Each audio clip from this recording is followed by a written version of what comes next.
翻译词နဲ့ပတ်သက်ပြီးတော့ Facebook ကတွေ့ထားတာဟာတွေပေါ့နော်ခြားပြေရဲ့区别နော်ခြားပြေကိုကျွန်တော်အနေနဲ့ကွာဟချက်လို့ဘာသာပြန်လိုက်မယ်区别ကတော့ခြားနာချက်ပေါ့နော်သူ့ရဲ့ပုံစံရေးရှိတဲ့ပုံစံကိုသူရေးထားတယ် A ပြီးပါလဲ和 B လာမယ်有လာမယ်ပြီးခြားပြေ区别နော်ကတ္တပုံစံနဲ့ဆိုရင်ကတ္တပြင်ပါလာမယ်有လာမယ်နော်ကရိယာဝေဒနာဖြစ်ဖြစ်နာမဝေဒနာဖြစ်လာမယ်ပြီးရင်ခြားပြေ区别ဟုတ်နော်ကြည့်ကြည့်မယ်他们收入的差别很大他们ဆိုသူတို့နော်收入的收入ကဝင်ငွေကိုပြောတာနော်သူတို့ဝင်ငွေရဲ့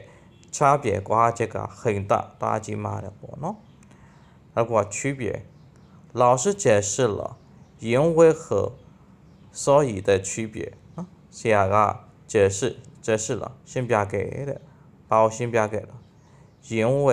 နော်多ကြောင်းနဲ့和所以ရဲ့ဒီတော့နော်ဒီတော့ရဲ့ခြားနာချက်ကိုရှင်းပြရတယ်ပေါ့နော်โอเคရမယ်ထင်ပါတယ်